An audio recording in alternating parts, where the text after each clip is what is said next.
Welcome, ladies and gentlemen, to another video where Pete exposes his most inner poker fragilities. That's right, we are going to be talking today about mental game leaks and types of tilt. I'm going to be honestly confessing to you all the 5 main ways in which I've tilted in the past and in which I expect to tilt again upon my return to some tough competitive games later this year. I talked about how I plan to return to grinding higher volume again in my previous video, My Future in Poker, and we're going to shed some more light on what could go wrong from a mental perspective today. Today's video is going to alternate some really cool session footage that I just played in a tough 200 zoom pool with my inner confessions of how I'm likely to tilt and what I can do about it. Hope you guys will enjoy the journey, and let's get started.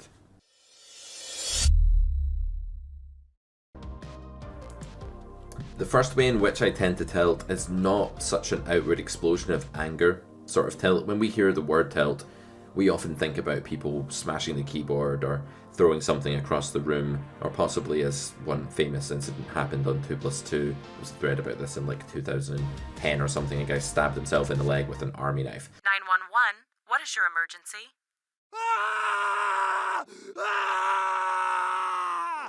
So these things are all possible, but there are also a lot of types of tilt that are more subtle that go on beneath the surface, and one of these for me has always been lazy C-game. That means that I have this tendency to sort of regress into playing a thoughtless, zombie-like version of poker where it's almost like if I don't try, I can't fail. I'm almost pretending to myself that I'm either so good or invincible that I just don't need to put in any effort and I can just click buttons and magically make a lot of money doing that. It doesn't work that way. Poker's an unforgiving game. It doesn't matter how hard you work and study, you still have to bring the optimal version of yourself to the tables. Obviously we can't play A game all of the time, but if we're just playing like A- or B+ instead of C, it's going to pay dividends in the long run and make a huge difference to our win rate. So what I'd suggest you do if you suffer from this mental game affliction is have a pre-session warm-up. Make sure your sessions are no longer than about 50 to 55 minutes. Take regular breaks, review every session so that you're in the habit of taking full accountability. This works best with a solver so you can get direct feedback, at least objectively, on how the theory of the game says you should have played that spot. And also talk with peers, keep your motivation high and make sure that you visualize going into your session giving 100%. Get rid of all your distractions, your WhatsApp, your Facebook, your YouTube videos playing in the background. Don't do any of that. Just have you, maybe some music that helps you focus that isn't too distracting, preferably for me without vocals, and the tables in front of you. So that's what I'm going to be making sure that I focus on when I get back to my high volume grind. Let's take a look at a spot I played this morning. In this spot we have flatted the ace-3 of clubs in the small blind. This actually went open from a regular call from another player. We decided to come along. It was a very small open, so I think mixing squeeze and call pre-flop is definitely fine in the small blind here. Don't post on my video and be like, oh my god, you have to 3-bet every hand in a small blind or you can't play. It's not actually true. Just what a lot of people simplify to. Don't worry, not everything that people do all the time is the only way of playing poker. So I think this call is okay for a good price in the small blind, as long as the rake structure is not too high. And yeah, we come along and get a 4-way pot. We check here. We have another check. I don't have the start of the hand because I was recording while I was playing 3 tables and trying to get to the right table at the right time and all of this palaver. But yeah, villain bets half pot here and we decide to just call. I think that's reasonable with bottom 2. This range is going to be a little bit more polarized than usual. He's betting larger than most people would bet in a multi-way pot here. He's betting into multiple opponents. I think you can raise ace-3. It's probably optional theoretically, though we're kind of in the dark ages still when it comes to the theory of these kind of spots. So we contemplate for a minute here, eventually decide to call. The player in the big blind folds, the turn comes to 9 of diamonds, and we check. Pretty standard stuff so far. No way that there can be anything wrong with calling or raising on this flop, I don't think. Raising does get a little bit thin though, when we factor in the context that villain bet bigger into multiple opponents. I think it just makes everything more polarized. Easy call on the turn. There's just no way this hand is strong enough to raise now. We effectively have the worst 2-pair possible here. The reason I say that is that 10-9 is not a hand villain's going to have very frequently. 10-9 suited is only 2 combinations and he's not going to c-bet that for half pot on the flop, I wouldn't think, or at least not often. In terms of 10-3, 9-3, of course these hands are not a thing, and of course we lose to ace-9, ace-10 at 10s, 9s, probably not c-betting flop 9s, but it's possible. Aces, And so I don't think that enough of my opponents bet call and then call off a river jam range is actually stuff I'm going to beat to make it incentivized for me to raise the turn here. So I decided to just call again. The advantage of this second call is that we get to leave hands like king, queen, queen, jack, king, jack, which are a hell of a lot of combos if villain isn't careful, in the hand. Unfortunately, the river comes the 5 of hearts, which is fine from a rank of card perspective. Ace 5 is not going to be part of his range here. I wouldn't think 5s is either, and 5-3 doesn't open in this position, but our opponent certainly can have plenty of flushes. These are going to constitute a relatively significant part of the range he semi-bluffs turn with, and so we have to proceed with a little bit of caution here. We start off with a check. Our opponent goes into the tank and then eventually bets about 3/4 pot. This is an interesting decision. When we think about how our range wants to play here in GTO terms, what we want to do is call with a mix of different bluff catchers and fold other bluff catchers. As villain is bet just under half of the pot here, we're probably going to want to continue with just over half of our range. If he'd bet pot, usually the MDF there, minimum defense frequency, is about 50%. The villain will be bluffing here primarily with hands like king jack off with a heart, king queen off with a heart, those kind of holdings, and maybe even some other hands that don't have a heart for this sizing. Had he jammed, it's increasingly likely that his bluffs will contain the king or queen of hearts. For this sizing, I think he can possibly be a bit more liberal. I do decide to call, and that's because I think the 3 is just a really nice card. I think a set of 3s is definitely a hand that he will value bet for this sizing. Ace 3 potentially as well, although that seems too thin to me. Yeah, I definitely think Ace 3 is too thin, so I think this hand is just beating bluffs. But yeah, I think call here is pretty reasonable with this card. I think we can just pure fold all of our Ace X here that doesn't have a heart blocker and doesn't have 2-pair, and call most of the other stuff. So I think this call will be okay, but like much closer to break even than you would think. Upon making the call, we get shown at the king-queen offsuit with no heart. I think villain's play here ostensibly is a little bit too loose frequency-wise. Like if he's always doing this on the flop and turn and just barreling all gutters like this in this context, then he's definitely overplaying the frequencies for these parts of his range. That's going to mean that he's over bluffing, and it's going to make our call clearly winning. We didn't know this at the time. We can't definitely infer this from the showdown, but we can definitely infer that it's likely that this opponent is potentially over bluffing the spot. There are just a lot of combos of this nature. Woe is me, that familiar lamenting thought process that we get into when we're running bad and we feel like the deck is stacked against us and poker is in some way victimizing us and choosing us as the target of a brutal assault. I get into this mode when I just can't catch a break, when I'm having a session that's just losing every little pot I play. Every time I 3-bet, I don't hit the flop. Every time I 4-bet with queens and ace comes on the flop. Every time I bluff catch, he has the top of his range, and every time I flop a flush, the board pairs and I get coolered. Things like this happening consecutively makes you feel like everything is stacked against you, and the reason that happens is that if this happened to you in life, it would very often be because somebody was targeting you or bullying you or something like that. It'd be really bizarre and unusual in life to just have like 7 really unlucky things happen to you consecutively in one day. Maybe in like a year you can have a bad year, but in one day it's very rare for more than like 1 or 2 annoying things to happen to you. So I think we're conditioned outside of poker. I talk about this in my book a lot. A lot of our mental processes and the way that we act, we're basically still primal, we're still monkeys to some extent, right? Because our technology and our lifestyle has advanced far beyond our evolutionary progress. So we're always going to suffer from these, like what I call misfires in my book, Poker Therapy, where we're kind of using our familiarities with the real world within the poker world, but the two are actually very strange and very different, and I call the poker world an alien world because things happen very differently to what we're conditioned to. So when we start lamenting and going, woe is me, I can't catch a break, all we're really doing is commenting on a very standard state of affairs where you just run bad consecutively. It happens all the time. If you play like 100 days of poker, like 15 or 20 of them will be absolutely horrific days where you just can't catch a break. To lament and see yourself as a victim, all of those times while never really considering yourself fortunate or blessed, the times that you run like God, is completely unbalanced in an unhealthy way. When I get back to playing high volume again, I'm going to really try to visualize coping mechanisms for really bad sessions, trying to be more objective, trying to zoom out and see the bigger picture. when you see a sudden downswing on a graph and you look at the graph in 1 day, that looks really acute and really horrible. I lost 9 buy-ins today, that sucks. But how big a deal is 9 buy-ins when you zoom out and look at 600,000 hands? It's nothing, right? Especially if you're winning player, it's like a tiny little downward blip in an otherwise upward trajectory. Guys, I'm really happy, but I'm also really sad. I'm sad because this April, it's going to be the last chance that you have to set our live university-style experience of the Carrot Poker School. After that, the school is going to be switching from a live format to a slick professional video course, which will be on sale at carrotcorner.com. This April, I'll be teaching each grade in 2 hours only. Each class will be going from 3 p.m. to 5 p.m. UK time, Monday to Friday, which is the same thing as 10 a.m. to 12 p.m. Eastern time, or 7 a.m. to 9 a.m. Pacific time. Grade 1 is going to be running from the 11th to the 15th of April, Grade 2 will run from the 18th to the 22nd, and Grade 3 will be the final week of the month from the 25th to the 29th of April.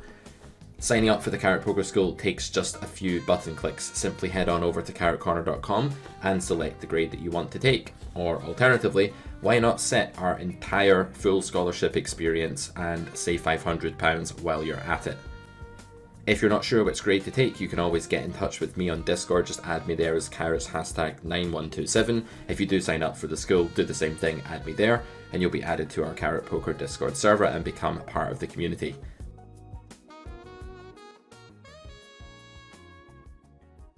In this next spot, we've gone ahead and 3-bet with 9s in the big blind. We make it 10 BBs, he makes it 23.5. This is probably fine to jam. I think it plays as a pure call, but the EVs of call and jam are incredibly close here, depending on your range inputs. As long as we don't fold, it doesn't really matter. I think I just mixed here, just randomized, and threw in a little bit of jam with mostly call, rolled a call this time, and we get a flop of 10-5 deuce. This board is not fantastic for range, but it's also okay. The 10 does constitute a fairly significant number of villains 4-bet bluffs, because he has lots of things like ace-10 off, king-10 suited, maybe not king-10 suited, but some 10x in there. I don't think it's as bad as other broadways in this configuration though, for our range. The queen is actually okay for us, come to think of it, because we have a lot of queen x in this sort of node. But yeah, easy call on the flop. We don't really want to build, we can build a raising range here, but it needs to be with slightly stronger value hands than this one. This one is a bit too mediocre to want to raise. Villain has a think for a minute and eventually does something very standard here. Very common play among good players is to bet 1/3 pot again on the turn in nodes like this. And the reason is that even though the stack to pot ratio is basically 1, meaning that there's just 1 pot size bet left here, roughly speaking, there's no reason to put that 1 pot size bet in immediately. Urgency, meaning the speed with which you need to grow the pot, is actually really low here for our opponent, so he doesn't need to rush pot growth. By betting smaller, he's actually able to bet more effectively for just denying equity, thin value, and is able to just make the game tree more complex and difficult for us. With 9s here, we have another really easy call. When you think about the way our range is going here, we have a lot of just overcards that had to call the flop, hands like suited Broadway with backdoor, suited Broadway without backdoor. We have a lot of these hands when we face quarter pot in position. In fact, our fold frequency on the flop is really low indeed. So with a hand as good as 9s, I think we just have to call here. We can beat some merges here if villain's betting like ace-5, ace-4 for this sizing for a mix of thin value, denial, all kinds of things. And we can also just have one of the more robust pairs in our range. If he has something like ace-8, he only has one overcard here, for example, if he has like ace-8 suited or whatever. So I think calling with 9s here is completely standard again. And I don't think we should be mixing any fold with this hand yet in this very wide range configuration. I mean, it's a 4-bet pot, so ranges can't be that wide, but it's also blind versus blind, so it's about as wide as a 4-bet pot can be. So 9's relatively high up, just take our time here and then end up calling again. I think it's important to just use time bank in big pots in general, because you need to think sometimes and you need to think with good hands too. Don't deplete your entire time bank, but use enough time so that you're kind of balanced with your time use there. You don't want to fall into the trap of just snapping.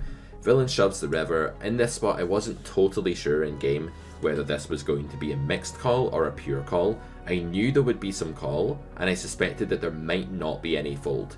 Therefore, I thought about randomizing in this spot, but then I just decided I would call because I wasn't sure that fold was okay. I looked up this spot later on in the solver, and it turned out that call was the only option on the river. Fold was losing like 3 big blinds against tough opposition. I don't really want to start deviating and folding here. Of course, you could easily switch to a pure fold strategy against someone weaker that you thought was under bluffing that node. But be careful, don't invent reads for no reason. The next thing that I do that I'm really not proud of, and I have a hard time forgiving myself for this one, is running away. I do this from time to time with different hobbies. Like if chess goes really badly one day, I might be like, I'm not playing chess for a while, or it's the equivalent of trashing the board, right? Do you remember when you were like a kid and you played Monopoly and your sibling got like Mayfair and Park Lane and started building loads of hotels on it? Sorry if you're not from the UK, this is the London Monopoly I'm referring to. And then you lost and you had to pay them like 1100 just for landing on like 2 houses or something. Really bad, trash the board, done. It's the same thing with poker. Like the equivalent of trashing the board in online poker is closing down the session and just going away and then not firing up your poker client for another week or 2 weeks or a month or whatever.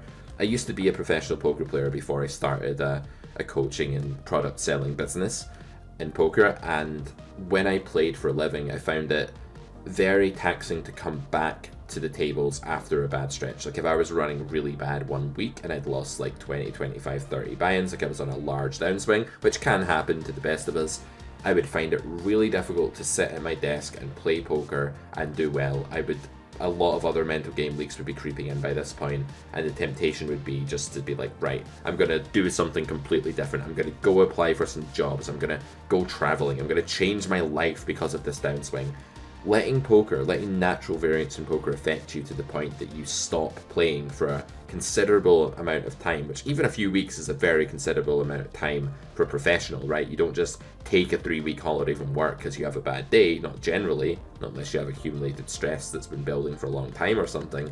You shouldn't do this in poker either. So when I get back to playing high volume, I'm very conscious that there will be times when it's really tough because I'm running bad, but I have to put in the volume because I'm setting myself this challenge. I want to do this on stream as well to show my audience that I've got what it takes to compete in really tough poker games these days and fight some of the stronger players around.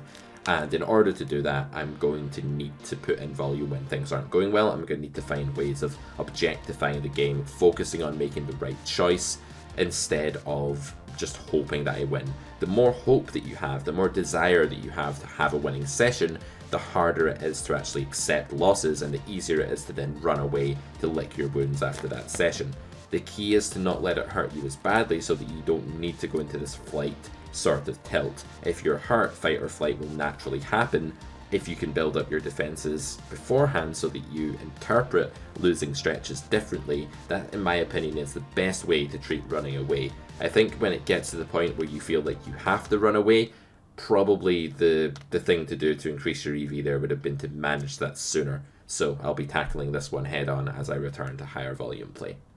The solver actually loves my play in this hand, but I hate it. This is a really common thing where I decide upon reviewing the hand that I should actually be deviating from equilibrium. This is a weird spot. I didn't know at the time whether this was a regular who was building an overbet strategy on ace 10-9 or whether this was a recreational player who's actually just betting big because they really like the look of their hand or some other reason. I wasn't sure. So anyway, I just decided to play theoretically here. I will mix a little bit of raise with hands like this against overbet. What we need to understand facing overbets is that our overall raise frequency is going to plummet with our range. We're going to be doing way less raising, and therefore the semi-bluffs like this raise less often. When you call a flop overbet here, what happens is that your range moves away from one pair and towards flush draws more than it would normally. Generally speaking, flush draws aren't a massive part of your range when you call a flop c-bet because you would have raised them a lot and there's not that many combos of them compared to all of the numerous pair combos that your range contains. However, in this situation, we would fold actually with some of our 9x on the flop. Even some of our 10x can become indifferent against villain sizing, and thus we are moving towards a range that's more like 2-pair, ace-x, and flushes in this spot rather than like lots of 9x or pocket 7s or pocket 6s. Therefore, leading this turn is actually a really mandatory thing to do in GTO, is to build a turn lead strategy when you face a flop overbet and then a flush comes in. you want a donk bet, right? Donking isn't always bad. Solvers approve this. The reason they approve it is that your nut region is really prevalent here compared to villains, and you just have a flush draw. You have a flush way more often than you would had you called a smaller c-bet. When you're donking, you shouldn't be donking large. The idea is that your opponent's range is still relatively polarized. He bet big. You don't want to be making large investments into a polarized range, but you do want to be making investments in order to stop villain checking back this very good card for your range at too high of a frequency. Thus, we lead 1/3 pot here. I didn't mix this because I really wanted to do it to show you guys in the video that this is a thing. Villain raises quite quickly here. I'm very sure that in GTO this is just going to be a call. There'll be very little jamming going on. I've taken a polar action. He's taken a repolarizing action. Flushes block the hands they're trying to get value from a lot of the time anyway, and so I'm pretty sure that a hand like this is just going to be calling. In hindsight, I thought about this a bit more, and I thought, well, this is a rare line. Has my opponent seen this line very often? Presumably sometimes, like the stronger players will be finding these leads on flush turns against his overbet strategy, but I doubt he's that familiar with how to react here. When he raises quite quickly, and you'll note the timing was fast, I'm inclined to think that this range is too mergy, too value heavy, or high EV draw heavy, and probably just doesn't have a whole lot of low EV bluffs in it, nor does it have a whole lot of bluffs overall. So if my opponent's under bluffing this node, and I'm never folding the river anyway, I might just want to jam here. And when I looked at the EVs, I saw that jam was actually not that much worse than check in the solver. That convinced me quite quickly that I should have just shoved here and expected my opponent to have had too many sets, too many flushes that I beat, and not enough hands that beat me as a percentage of his range, although there will be some, and not enough hands that are low EV bluffs here that I want to keep in the pot by just calling. So sometimes you can just say no to GTO, you can just be like, I get what you're saying, solver, but I think shove is better here. I think this is actually a mistake. My heart sank when my opponent showed me what he actually had here, because he had ace king. I don't think we get to see it, but he had ace king with a heart, with the ace of hearts, I think it was. Yeah, ace of hearts, king x, which is a hand that's just really annoying not to make more money against. Like, the other thing is, if I think most of villains turn bluffs are the king of hearts specifically, that removes all of the reason for me to want to slow play the turn. I then just want to shove because the fold equity I get is more useful. Whereas if I think he's bluffing various hands containing lower hearts here, like the jack for example, then I definitely just want to call because the flush over flush river is fantastic for me, and I want to allow him to keep bluffing on non-heart rivers. The next thing that I am prone to do sometimes when I'm having a bad session or I'm just not really firing on all cylinders is inventing exploits. I can get into a spot and actually use some invented exploits to justify the underlying desires that I have during a hand. If you've ever played a hand of poker where you have this like burning, irresistible, itching desire for a certain outcome, then you'll know that that background desire can really cloud your judgment and make it harder for you to implement your logical faculties when solving hands. One thing that happens to me a lot is I just have a desire to not lose a pot, and I might be in a hand and the situation may call for me to fold or may call for me to give up instead of bluffing, but I have this burning desire to just win the pot, almost like an action junkie. I just want to make something happen. I'm not okay with a boring, uneventful and negative outcome. When this desire starts firing, it's very easy for me to invent pseudo-logic is the term I use in my book, Poker Therapy. Reasons that are more just excuses, like, well, people don't have this hand enough here, people have too many of this hand here, just like not conclusive, not comprehensive evaluations, but like just nitpicking certain thoughts that fit the bill, that justify what I want to do, and basically skewing my analysis towards the kind of reasoning that supports the conclusion my desires are arguing for. That's not the way we want to be as poker players. Rather, we want the analysis to be driving the thought process and calling all of the shots.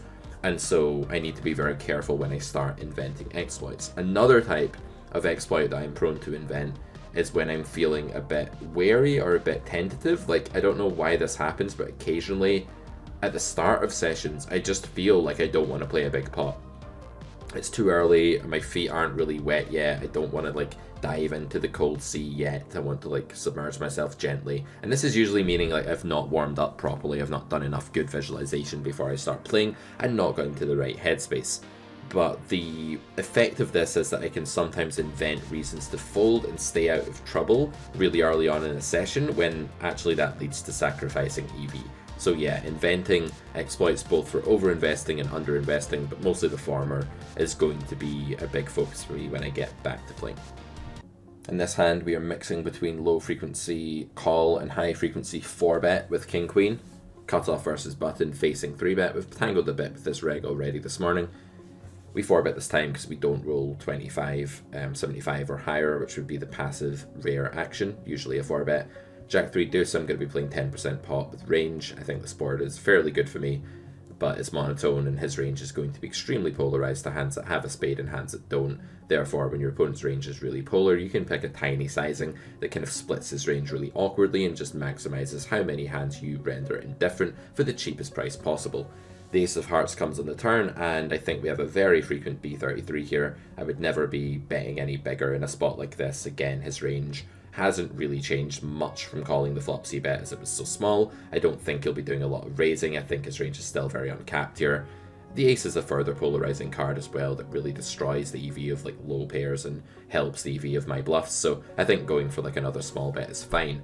The Queen of Spades comes on the river here. This is a really interesting card.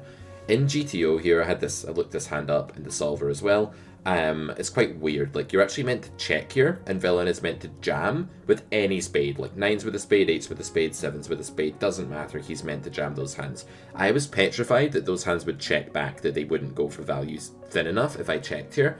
So I thought that jamming and check were like my main options, and I felt like jamming just is better because while the spade hands are probably going to call most of the time, I don't think they're going to make a value bet themselves always. I could be totally wrong about that though, because when I think about it, it's incredibly difficult for me to be bluffing here. I actually need to be turning my Jack X hands into a bluff on the turn and the river, bluffing Ace X, stuff like this.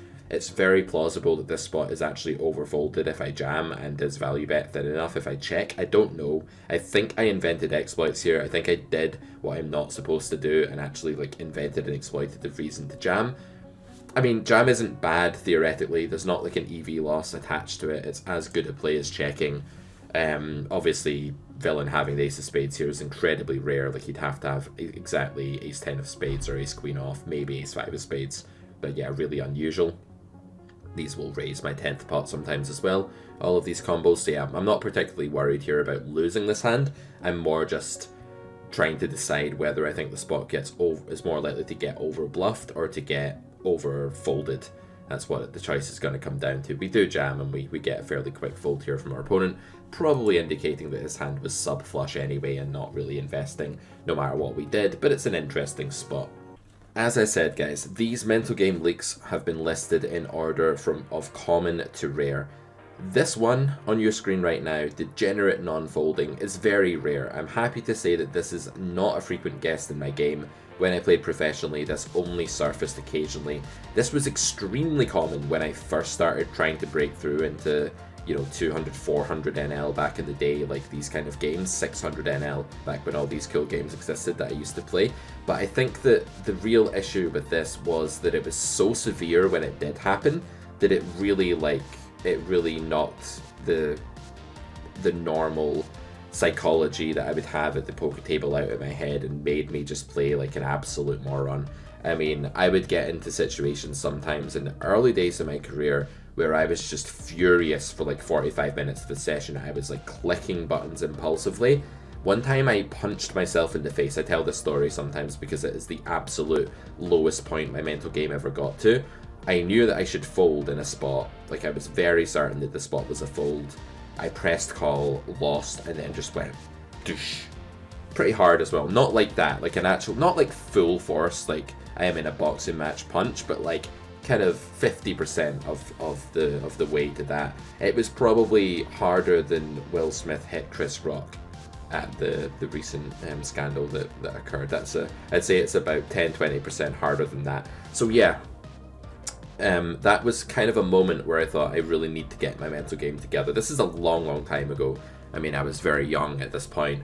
But yeah, this hasn't gone away entirely. There's definitely times when I have a really bad session when I can feel this beginning to bubble up again way beneath the surface. I don't think I'd ever act on this anymore and start like making chaotic plays instinctively because of this. I think I'd be more likely to sit out of my session, then I'd have to deal with the running away tilt instead, right? But yeah, this is still something I need to be careful about. If it does ever surface, it really messes my game up for quite a while and makes me doubt myself a lot. So, and it's definitely the most dramatic and funny type of tilt, you know, to the onlooker that I've ever had. Let me know in the comments if you've got Degenerate Non-Folding tilt where you just make ridiculously bad investments instinctively because of your mental state. It's a really ridiculous one, but we are primitive creatures and our subconscious is not the same mind that I'm using to talk to you right now or that you're using to listen to me. So we have to understand that we can't always judge our subconscious by the standards of our logical brain.